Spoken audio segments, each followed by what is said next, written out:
All right, welcome to the first of its kind, world-changing manufacturers network. Lisa Ryan has her ears to the ground and her heart in the game. Get ongoing education and new connections right here with Lisa and the Manufacturers Network. Buckle your seat, listen, and spread the word. Here's Lisa. Hey, it's Lisa Ryan. Welcome to the Manufacturers Network podcast. I'm here today with Marilyn Rosa-Green. Marilyn is an executive coach and strategist specializing in food and beverage manufacturing. With expertise in HR and clinical mental health counseling, she excels in bridging gaps between senior management, HR, and frontline teams to drive growth and engagement. So, Marilyn, welcome to the show. Thank you, Lisa, for having me. Very excited to be here today. So share with us a little bit about your background and what led you to doing what you do. Yeah, first of all, I love the people in manufacturing. That's really my driving force. Absolutely. And when I came into manufacturing, I actually took the leap of faith from a very secure, comfy job that I had as an HR manager, but I felt something was lacking.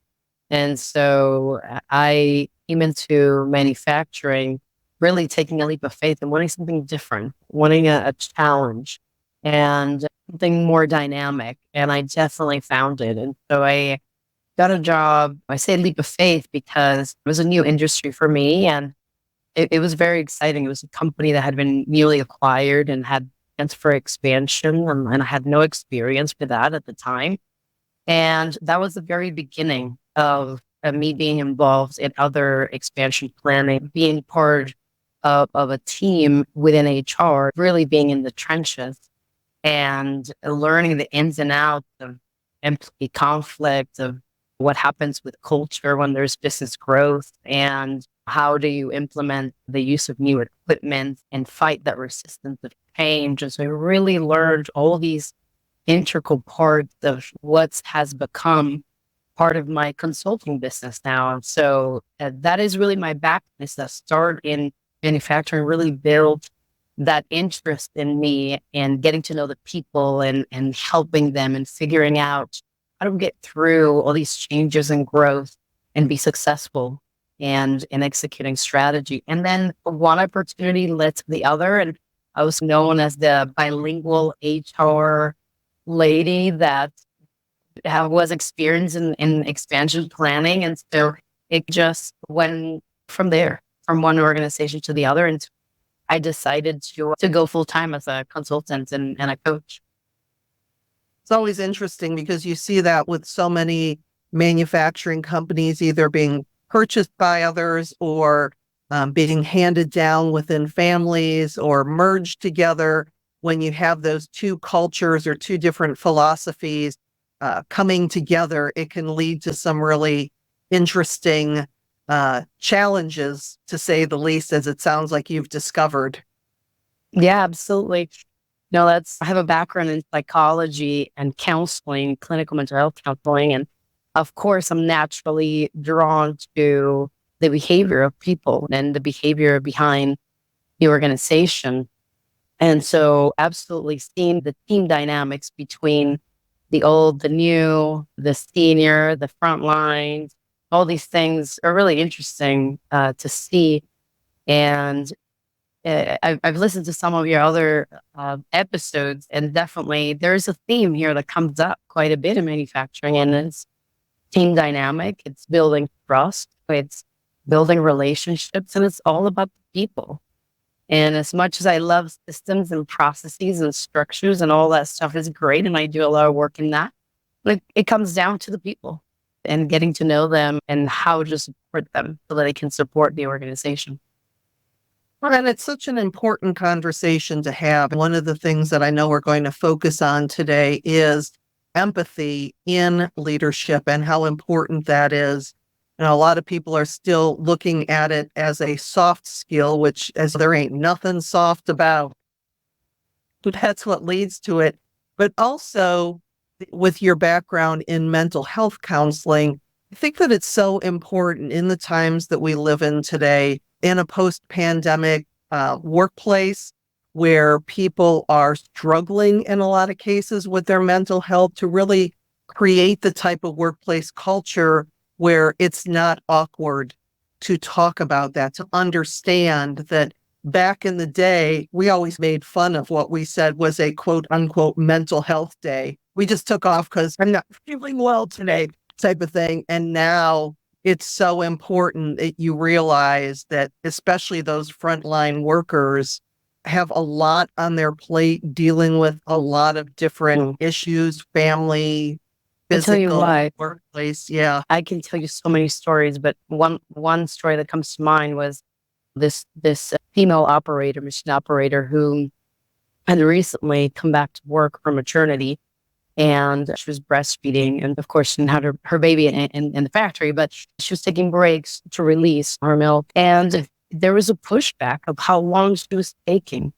And so I was the only female in the team and senior management, and of course I'm in HR.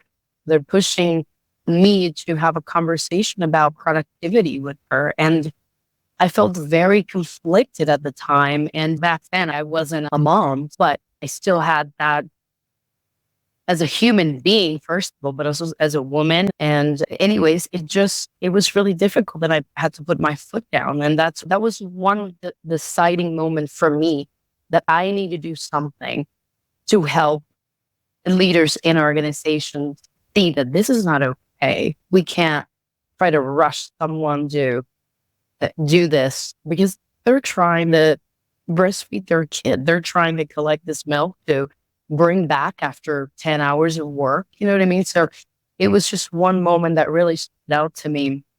And I realized it wasn't even a question. There was no empathy at all. It was just really almost annoyed. Oh, she's taking advantage. I'm like, how long is she taking? An extra 2 minutes? It was really difficult for me to see that. And when I put my foot down, there's definitely a bit of a, you're not going to do what we're telling you to do. You don't agree with this? I'm like, no, I actually don't. I don't think this is right at all.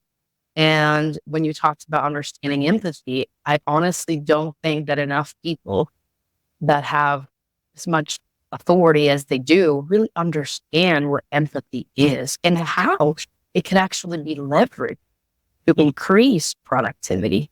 It actually is a wonderful tool. It's certainly an emotion.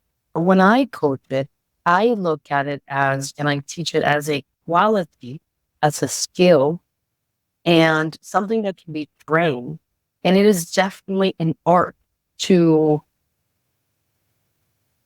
show that you have empathy, because it's not just what you feel, it's about what you say and how you engage with your people.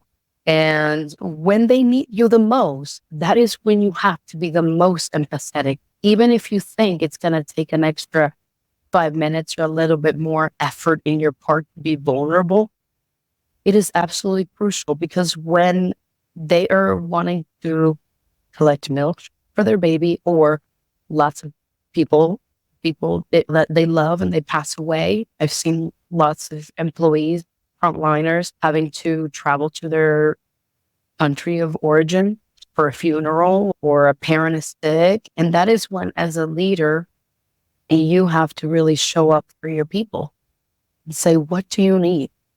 What can we do to make this transition smoother? When it's funny when you talk about the expressing milk, one of my side hustles is I teach HR law. Not that I'm a lawyer or anything, but it's like some of the things, it's empathy and it's the law, that you give that woman as much time as she needs, as many times as she needs to express milk. I think what you were saying too, but it's the spirit of the law, that you're not just doing it because you legally have to. In these cases, you're sending a message to the rest of your employees that, hey, we got your back. You had a loved one die in another country, and maybe we don't stick to our normal 3-day bereavement leave because it's going to take you a day and a half of travel. And it's just something that we look at. How can we connect with our employees? Because what we do to one of our employees, how we treat one of our employees, is how we treat all of our employees. And our frontline workers are probably the ones who are the least used to being treated fairly in their career. So why not be that beacon of light in their career and really stick up for them? And empathy plays a big role in that. Absolutely. And the empathy really helps us build trust. And when we have someone's ear, we really can influence them and coach them better. They're going to be really resistant to what you have to say if you're not showing up with empathy, if you're not really listening to what they have to say. One of the exercises that I like to do with my clients is, let's do a role play, and I'll be the employee asking you for time off with family. I want to go on vacation. And I do this because one of the things that we value and care about most, regardless of what industry or responsibility you have, is your family, whether that is your pets or your kids or your spouse or whatever. It's your family, and you want to take time off, and you absolutely should. And I always play the scenario of we're low staff, because that is one of the biggest issues in manufacturing. It's just the high turnover against all the other industries, construction being the first one. So the average turnover in manufacturing last year, the year before, was 40% or something like that. And when we talk about taking time off, that's a sensitive topic in manufacturing, especially if you don't know weeks and weeks in advance. And so we do that exercise. I want to see what they say and how they say it. And so they always try to say the right thing and give a little bit of a pushback to show that they can just say yes right away. And so my thing with that is that I start to coach them on what it looks like when you implement a level 1 type of empathy, when you have some compassion. And then I go in more in depth on what that looks like. And the first thing I have them realize is, you didn't acknowledge, usually 99% of the time, so they don't.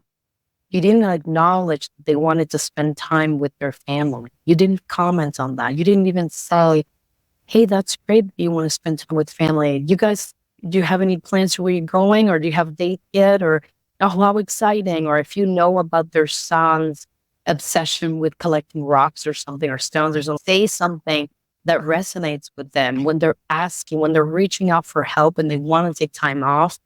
You're missing an opportunity to engage with them and show them empathy. So that's why I do that role play, because again, family is important for everybody. Taking time off is very important as well. So yeah.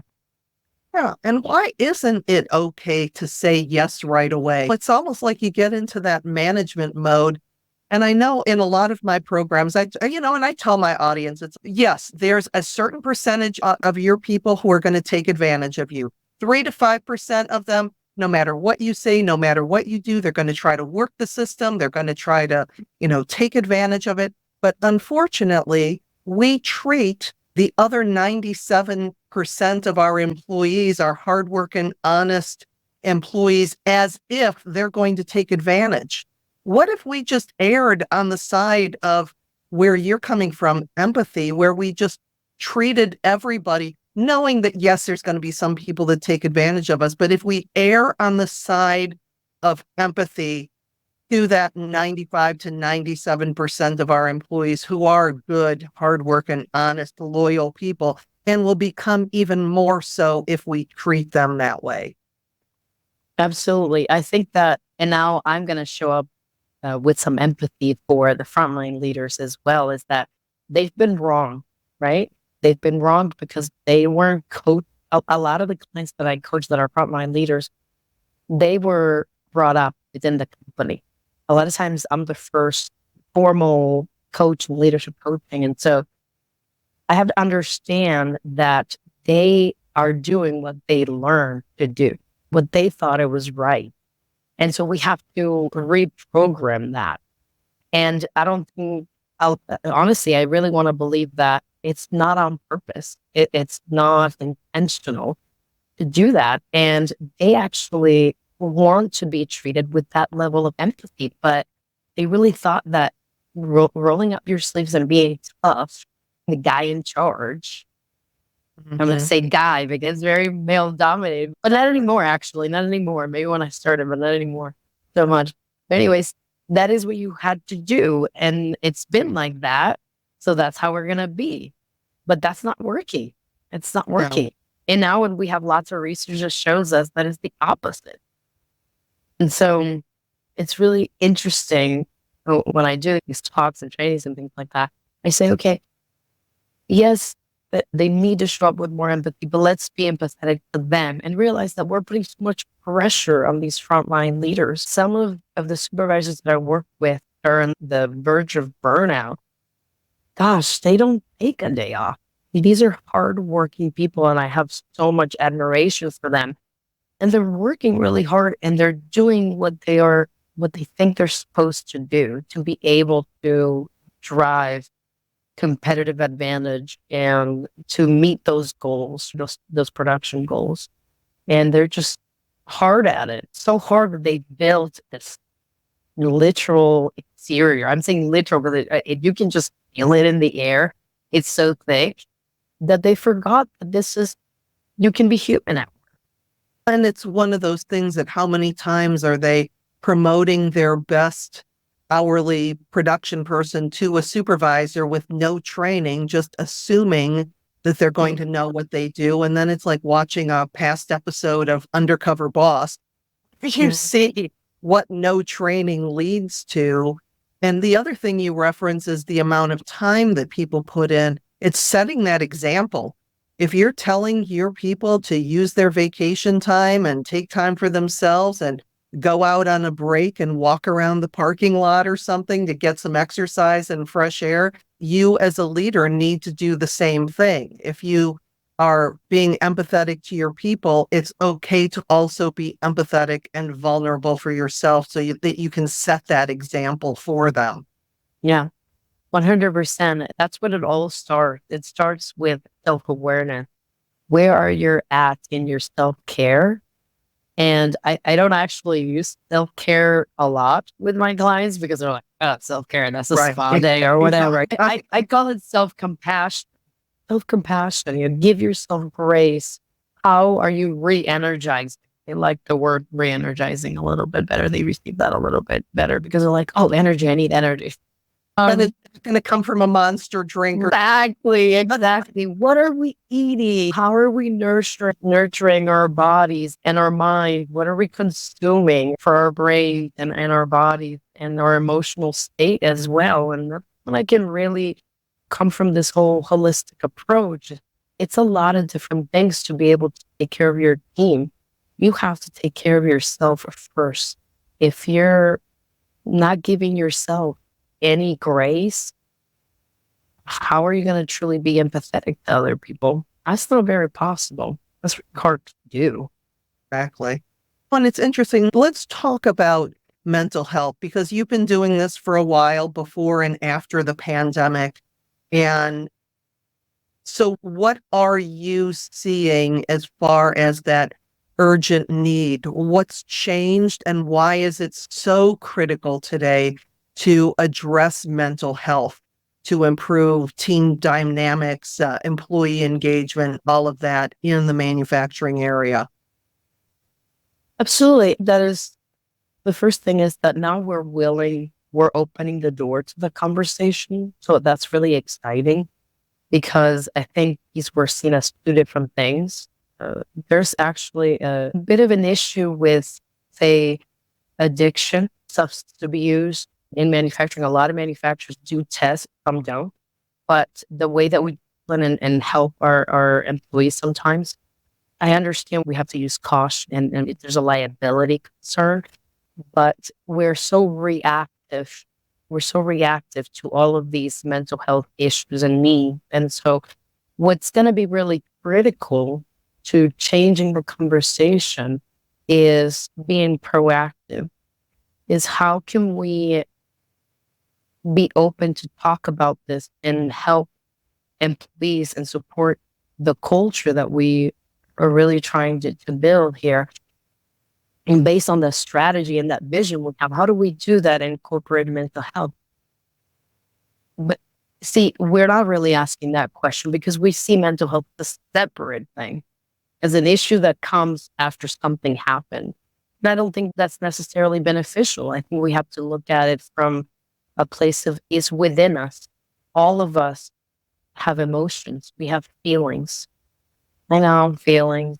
No, very cute. But yes, we have feelings, and it's okay to express what your feelings and your emotions are. It doesn't mean that you're crying at work all the time. It doesn't mean that's not what it means. It means that you have self-awareness, emotional intelligence. And that is very tied to mental health, because if you don't have self-awareness, if you don't have the language for your emotion, then what happens is when you're very stressed and stress becomes anxiety, and potentially maybe you have some kind of life event that happens in your life, then you can have a mental breakdown, or you can cope with the wrong things, or you can cope with the substance abuse, or damage your relationships, and that destroys a human being, right? And you have to look at mental health as something that is within all of us, and we have to bring it as part of our strategy, the organization. And that means education, that means resources, that means providing programs or direction. There's lots of different ways to bring mental health into. It's not just like you mentioned earlier, mental health. 1 out of every 3 people know someone that is either addicted or know someone who's struggling with addiction. So it is all around us. Mental health is a very serious issue. And if you are depressed, how productive are you going to be at work? Well, it's going, excuse me, going back to setting the example. I know I had one of my clients, and I just thought it was so interesting because after the pandemic, she started therapy for the first time in her life, and she shared that with her employees, saying, you know what, I was struggling, and I have been seeing a therapist, and just being open. And so many people these days are afraid to admit to therapy that it was, or it's something that was always in the shadows. But now setting that example, because you think you're going to be seen as weak, and it's no, you're being seen as strong because you are addressing issues that otherwise would just go below the surface, and all kinds of bad things can happen. Really having those open conversations, being willing, having, like you said, resources available, an employee assistance program, executive coaching, somebody with counselors or whatever, and giving people the time to go and take care of themselves, even if that is during work hours. Yeah. Because a lot of times too, maybe they don't want to admit to their family they need counseling, but Absolutely. you as the employer have a responsibility. Absolutely. When I was an HR rep on site, I was oftentimes one of the first people that employees shared bad news with, because either they got a call then, or it happened that morning or the night before, or they're still in shock. And so having also training for those first responders, those people that are servicing your teams, that's really important as well, because we have to equip them with the emotional strength and the resilience and the language to respond to that. And the employee assistance program, that was something that for years I only shared during orientation. That was it. And then once a year, if that, we had some kind of fair. And so it really has to be something ongoing, because we may need it today, we may need it tomorrow. So it's important to know that it is there. How can we use it? And there's many different topics about mental health that could resonate with different people. It could be about parenting, someone with a child with a disability or behavioral issues, developmental delay. It could be parenting within blended families. It could be about managing anxiety. It could be about so many things that could resonate with someone. It doesn't have to be just one topic, anxiety or depression or no, and it could also be positive. It could be Right. how to reframe. How do we go from a negative to positive state of mind? How do we find ways to nurture ourselves so that we can live a more fulfilling life? We can really, you can spin that so many ways where it doesn't even have the mental health language. Not that it's bad to use it, but again, you have to know to speak the right language to appeal to your audience, appeal to the different needs. And everybody has a different relationship with mental health and the way that they engage with it. It's great that we're starting to talk about this a little bit more. I have my own personal experience with mental health. I have a brother who was in a car accident at the age of 15, and he had uh, severe brain injury, and it affected his memory and the way he built relationships and cognitive deficiencies, and mostly his ability to manage his emotions. And so I became his caregiver for several years when I was really young. And I had managers that were understanding and really supported me. And that really meant a lot. So we all have our stories and our ups and downs, and we all know someone, or at least know someone who knows someone who is managing some type of mental health related matter. Oh, wow. We could talk about this all afternoon. But when you're looking at in the manufacturing environment where maybe there's high turnover, absenteeism, or communication breakdowns, what would be your best advice for manufacturing leaders and HR professionals to help them get through that? It's definitely about investing in well-being overall, resisting to change bad habits, resisting to change something that's really broken because it seems too difficult, seems too big of a problem. It's not going to solve anything. Sometimes all these issues of high absenteeism, for example, or communication breakdowns, these are all symptoms of a very deep-rooted issue. And we need to be okay with wanting to walk through that chain and understanding that there's going to be growth beyond that. So I think that first and foremost, taking care of yourself is really important. Understanding what do you need, if you need to slow down, if you need to pause, if you need to incorporate exercise, hydrate better, whatever it is, right? Get a coach, a mentor within the organization, whatever, but find out what you need because you need to take care of yourselves. And that way you can take care of your team better. And once you really understand what you need, you can then start to branch out and get to know your team and invest time and resources in them. Yeah, absolutely. Awesome.